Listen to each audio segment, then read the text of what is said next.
सालियन मृत्यू प्रकरणी नितेश राणेंच्या भूमिकेवर प्रश्नचिन्ह उपस्थित होत आहे।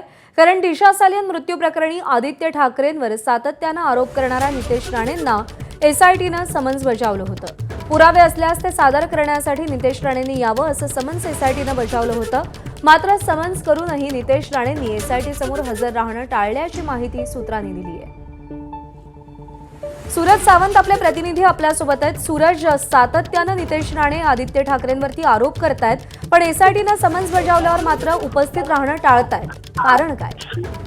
नक्कीच प्रज्ञा, आपण पाहतोय की दिशा सालियन प्रकरणात नितेश राणेंनी आदित्य ठाकरेंवरती अत्यंत गंभीर आरोप केले। त्याचबरोबर याचे पुरावे असल्याचं देखील सादर केलं होतं। ज्यावेळी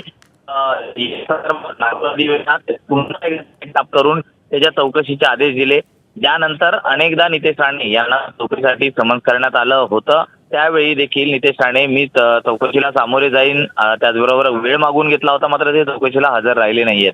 आज देखील आपण त्यांच्याशी संपर्क केला, त्यांना या संदर्भात विचारलं, आता मी सभागृहात बोलेन असं देखील ते म्हटलेले आहेत। त्यामुळे एकूणच नितेश राणे यांच्या या भूमिकेवरती प्रश्न उपस्थित केले जात आहेत। नितेश राणे यांच्याकडे पुरावे आहेत का, हा देखील तितकाच महत्त्वाचा प्रश्न आहे। तर दुसरीकडे सत्ताधारी आमदार संजय गायकवाड यांनी देखील म्हटलेलं आहे की दोनदा या झालेली असून सुद्धा काही आढळलं नाही, त्यामुळे यात देखील आता काय मिळणार नाही असं देखील म्हणत त्यांनी देखील नितेश राणेंच्याच प्रश्नांवरती प्रश्न उपस्थित केलेला आहे। त्यामुळे नितेश राणे आज सभागृहात काय बोलतात हे महत्त्वाचं आहे। त्याचबरोबर एसआयटीने समन्स केलेल्याला ते काय उत्तर हे देखील आता महत्त्वाचं राहणार आहे। प्रज्ञा, सूरज, धन्यवाद दिलेल्या माहितीसाठी।